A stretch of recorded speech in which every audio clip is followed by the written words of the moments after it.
But today I wanted to talk about an issue that you may all think is a national issue and one that perhaps doesn't impact on the May the 1st elections, but you would be wrong.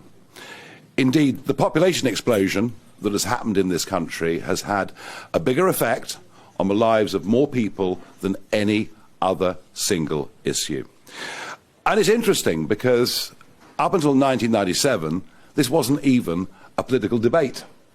Indeed, when I was first elected to the European Parliament in 1999, immigration didn't appear in my election literature or our manifesto at all. And that's because simply, from Windrush right up until Mr. Blair became Prime Minister, net migration into Britain had run at an average of 30 to 50,000 people a year, sometimes higher, sometimes lower. It wasn't even a debate in successive general elections.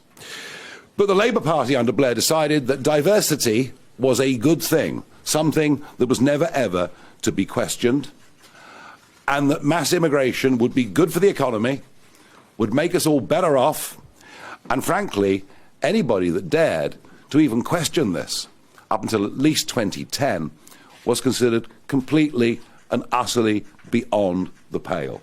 The worst of the worst. And I know this because I first started speaking out about open borders in 2004, when it became pretty obvious to me that opening up the door to 8 and then 10 former communist countries, some of whom had an economy that were only the 7th the size of ours, would lead to a huge inflow of people. Although at least in those days, people that came did actually work.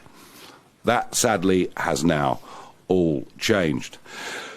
And since then, in every single general election, we have been made a series of promises that frankly amount to little more than a pack of lies. The public being told what the parties think the public want to hear. In fact, know from polling what the public want to hear without any intention of delivering on it at all. Of course, the Conservatives, far worse than Tony Blair, net migration to tens of thousands promised in 2010, 2015, 2017, and then 2019, we were told substantially lower numbers. We now have a Labour government who've promised they will radically bring down the numbers coming into Britain, and we'll find out in June when we get the first ONS data whether that's true, although I very much doubt it. We've been told by successive prime ministers they would stop the boats, even that they would smash the gangs. Well, I'm afraid none of it has come true. And I think it's about time we looked at the true cost of the population explosion to this country. And I want to make this point very clear, that recent polling, particularly polling that was published last week in the Sun newspaper, which was the whole of the Midlands and the North, showed that we are now by far the most trusted party on this issue, and that I am by far the most trusted leader to do something about it. It'll be good for the economy, is what we were told. Well, 30 years ago, 7% of the workforce were foreign-born. Today, 21% of the workforce are foreign-born. That has directly led to a pay cut, on average, of about 3% per worker, which of course doesn't really mean very much if you're earning big money, but if you're earning £20,000 a year, it does mean quite a lot. And interestingly, the Bank of England in 2015 produced a report showing a direct link between numbers of foreign-born workers and wage suppression, yet the whole thing was completely and utterly covered up.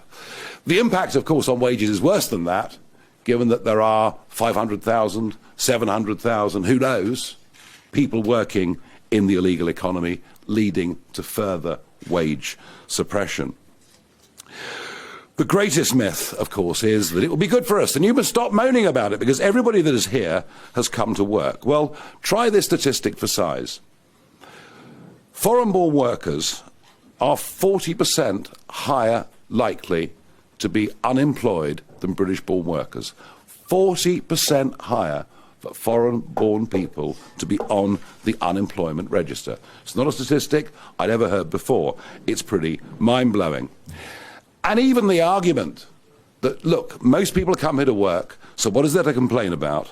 Well, I'm afraid that doesn't work either, because in the last 6 years, net 3 million people have settled in Britain from outside of Europe. And of those, only 16% came on work visas. It's a completely mind-blowing number. Now, it's true to say that many of those who've come perhaps will enter the workforce. But you begin to understand that the argument for mass migration, that it's needed for the labour market, actually isn't true, when the majority that come as dependents.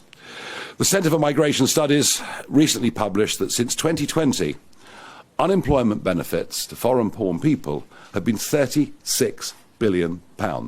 We are talking simply about eye-watering numbers. The other statistic that I was surprised by was that low-paid migrants on average cost the taxpayer £150,000 by the time they reach retirement, let alone what that will be afterwards. So let us be clear. Non-selective, in many cases non-working, mass migration into Britain has made everybody in this country poorer, except, of course, for big employers who love as much cheap migrant foreign labour as they can possibly get their hands on, as the argument grows every year that British people simply won't do those jobs. But we're told it's okay because we're growing, we're getting richer. Gross domestic product is going up, and that's the only measure that anybody on the two front benches in Parliament will ever talk about. I did try the other day with Rachel Reeves, and she's trying too, but I did try to make the argument that actually GDP in gross figures doesn't mean very much when you have a population that's rising by 750,000 or 1 million every year directly as a result of open borders. Why not look at GDP per capita? But no, nobody wants to engage with that. Well, the last 2 years have seen record levels of migration into Britain, and GDP per capita has fallen in 6 of the last 8 quarters. We are getting poorer as a result of policies started by the Labour Party, accelerated by the Conservative Party, and now being continued by Labour. None of which, of course, means that we in this country don't want high-skilled, law-abiding people to come into Britain, to work, pay taxes, add to our society. All of those things are good. But we have to discriminate. Yes, that's the word I'm going to use. It means choose. We have to discriminate in terms of who comes into our country and in what numbers. To try and have a rational debate about housing is virtually impossible. I've been trying for over 10 years to engage other party leaders in a rational debate about the terrible housing shortage, the cost of housing and rents in this country. Nobody will engage with me. Of the house price rises that we've had over the last 2 decades, 25% of that is directly down to immigration and the rising population. Indeed, even the Ministry of Housing themselves said in 2018, again suppressed, not publicised, that a 1% increase in the number of households leads to a 2% increase in cost. And just think on this, there were 23.7 million households when Mr Blair came to power. There are now 28.5 million households. Net migration has increased the population by 10 million in the last 20 years. And the same goes for rent. Even in recent years, a third of rent rises since 2020 are directly down to rising population, which means for the average renter, another £1,000 a year. And think on this. This government is determined to build 1.5 million new homes in the lifetime of this Parliament, just as the government before was committed to the same figure. That will not have any impact on the housing crisis in Britain in any way at all. We currently have to build a new house every 2 minutes. Yes, that's right. We have to build one new house every 2 minutes just to cope with levels of net migration into Britain, not dealing at all with the backlog that we've built up. And perhaps one of the areas that is causing the most angst is social housing. And we know we do have a shortage of social housing stock in our country.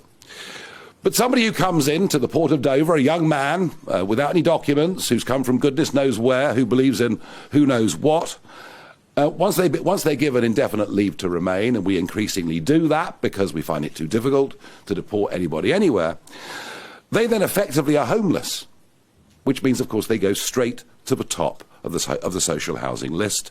It's happening in every county. Just one example, Northumberland last year, hundreds of asylum seekers who were given indefinite leave to remain went straight to the top of the housing queue, whilst there were 14,000 people, families, on the list who were put, I'm afraid, to the back. That's just one county example, but it's happening literally everywhere. But it's okay, we're told, we wouldn't be able to have a National Health Service if it wasn't for increasing net migration into Britain.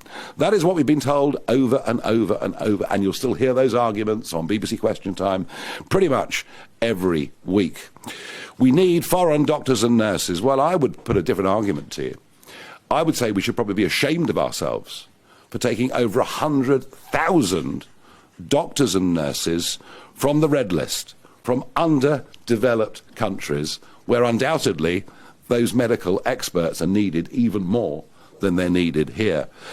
Amazing to think, 100,000 workers in 25 years coming from countries that need them more than us, and yet, right at the moment, we only have 9,500 people in medical training of any kind at all.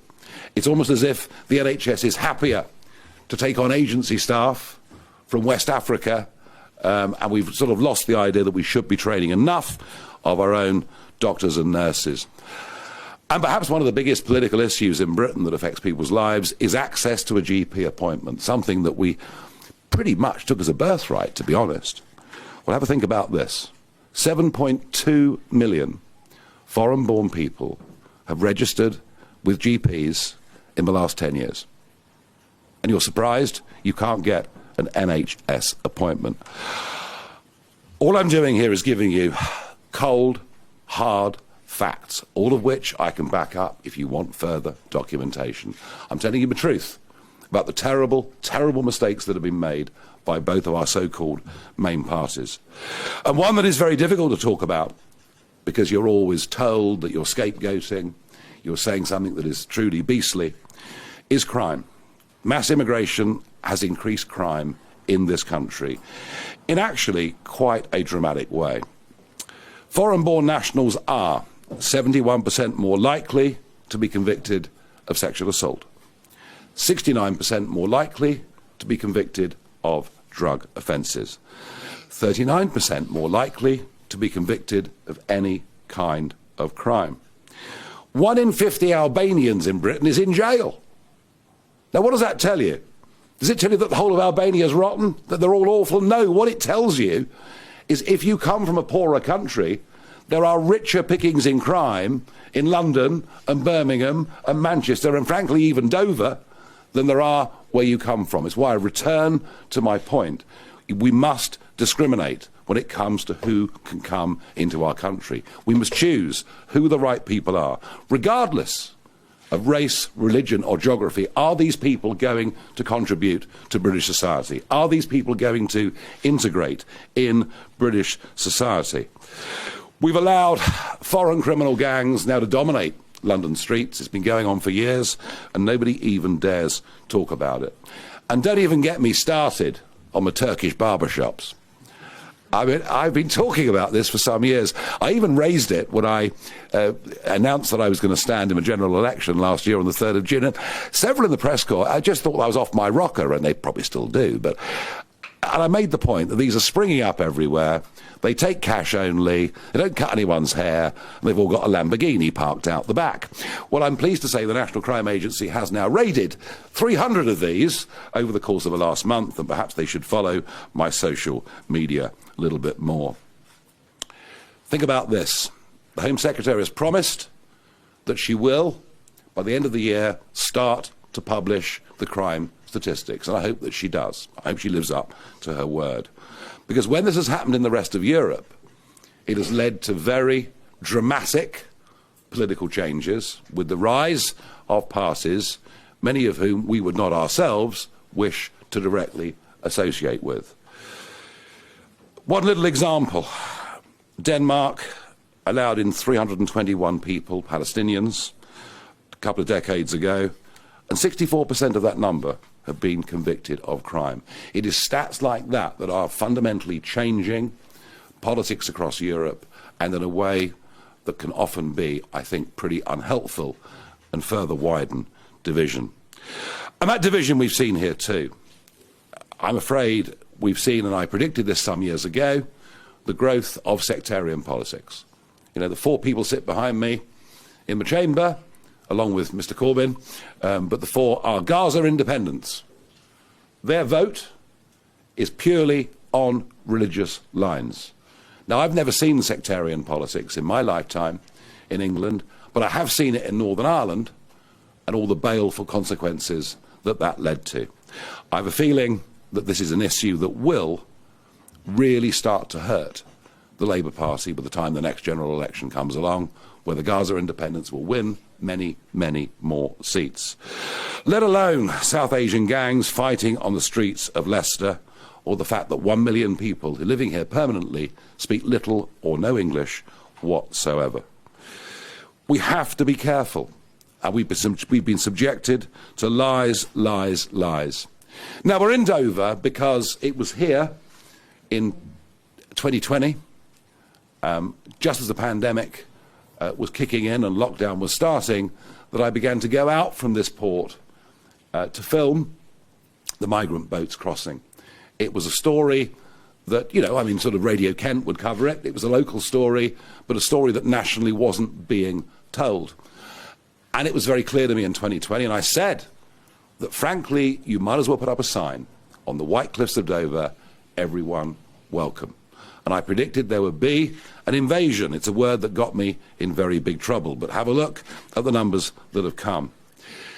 As for this government promising it would smash the gangs, I never believed a word of it. There's as much chance of that working on our current course as there is of smashing the drug gangs, something we've heard from governments for decade after decade, yet Class A proliferates on every street in the country today. Labour are doing very, very badly indeed. In fact, year on year, the numbers crossing the Channel are 40% up already. And that's before we get the warmer water and the longer, clear, settled spells of weather. This is a national security emergency. And one of the trends that we've noticed in the last few weeks are now a number of young Palestinians coming in from Gaza. And of course, they claim asylum. They'll be granted asylum. But frankly, letting people in from war zones, young males of fighting age from war zones, when you don't know what their involvement in those areas might have been, is an incredibly dangerous thing to do. And I am the only party leader that has been trusted on legal immigration. I've been arguing it since 2004. And on illegal immigration, I've been arguing it since 2020. These local elections on May the 1st, this issue will have a huge impact. I will give you but one example this morning, which is a northern constituency called Runcorn and Helsby.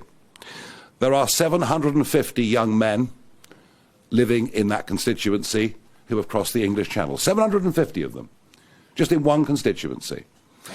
And the big debate and the big press coverage is all about the hotels, something else that I exposed back in 2020. But the hotels, frankly, are the least of the problem. It's the HMOs that are increasingly becoming the issue. The houses of multiple occupancy. And as we've been out and campaigned in that constituency, yes, that house there are 10 men living in that house. There are 15 men living in the house round the corner. They loiter all day on the streets. They follow our kids to school. We're scared to go out in the evening. These are the impacts. These are the impacts on the lives of a huge number of people in this country. And yet Westminster just wants to cock a deafen. It doesn't really want to engage with any of these things. The cost just in that constituency alone to local government is £85,000 a day. And it's the same here in Kent, and it's the same everywhere. The total cost for housing these people is not all met by national government through taxation. 20 to 25% of it has to be met by local authorities. Well, you might say it's all well and good moaning and complaining about the failures of the two so-called main, maybe not for long, political parties. What I've tried to do there is to lay out some statistics over a broad range of issues to show you the extent to which this population explosion has damaged the quality of, I haven't even mentioned the roads, has damaged the quality of life for so many people. So what do we, as the most trusted party in this area, what do we intend to do about it? Well, frankly, the whole thing is pretty fruitless unless we leave the European Court of Human Rights and repeal the 1998 Human Rights Act. Every single week we see people, criminals, people who behave terribly, who ought to be deported, but they're not, because they claim the right to a family life under Article 8 of the ECHR, something that our own judiciary leans on. I recommit today we must have no more population increase due to net migration. That is something we may have to revisit as the numbers that are leaving Britain is going up pretty alarmingly, as is seen, of course, in the tax receipts from Rachel Reeves's figures in the last few days. We are committed to ending two-tier policing and two-tier justice, and frankly, that becomes ever clearer and clearer, particularly since Southport, and it's something that is enraging the silent majority in this country. And we will end all DEI recruitment in the public sector. The fact that 43 police forces now discriminate against white people in favour of ethnic minorities for jobs can only divide our country yet further. It's a mistake. We as a political party are colourblind. We couldn't care less what colour you are. We couldn't care less where you come from. We couldn't care less what your religion is. We just ask that if you come here, you work, you pay your taxes, you speak our language, you integrate with us. Of course, you can have your own private observance, but that is what we demand of people. And we have to have a meritocratic society. That is the only way. It's the only way our private companies or our public sector can achieve their best. And we will, of course, reiterate the fact that as an island we have advantages and we need strong borders.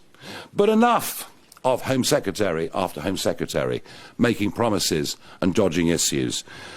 This Labour government claim they've increased deportations, but all they've done is to send away visa overstayers and those who are happy to voluntarily return, often with £3,000 in their pocket. We will demand, this government does the same, that there is a minister for deportations. It will be part of the Home Office, but it'll be a separate department within it. We will need to recruit new people, as much of the evidence is that those that currently work in the Home Office would willfully obstruct policy if we won the next general election. But somebody somewhere in government needs to be held accountable. And you know, you've only got to go back 20 years to the last Labour government, and they were deporting tens of thousands of people a year who were here illegally. When Blunkett was Home Secretary, if you came illegally, you didn't touch the sides. You were sent back. So what I'm calling for isn't actually anything particularly radical. It's actually just common sense. It's what most countries in the world do. You want to go and live there, you want to go and settle there, you have to meet a set of criteria. And that country chooses, are you the right person or are you not?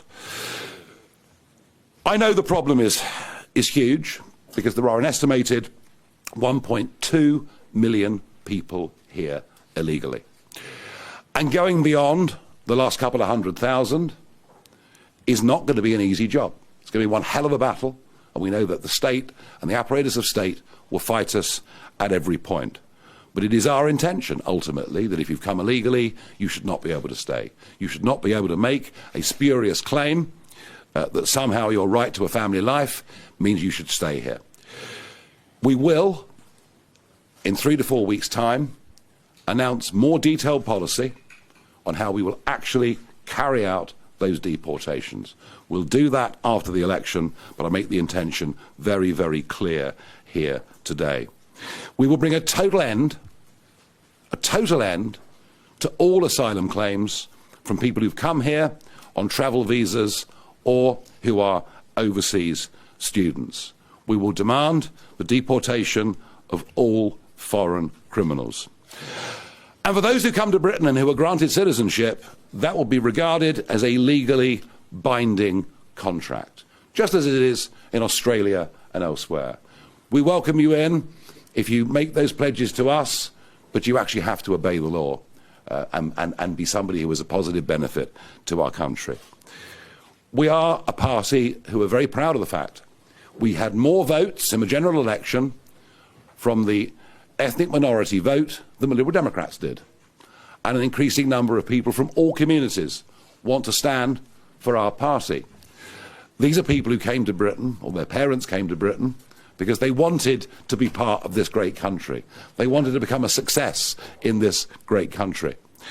So try as anyone might to twist anything I've said today. All I've given you are hard facts. All I've laid out are sensible policies that will stop illegal immigration into Britain and stop the population explosion, which is damaging the quality of life for so many countless millions. Thank you very much indeed.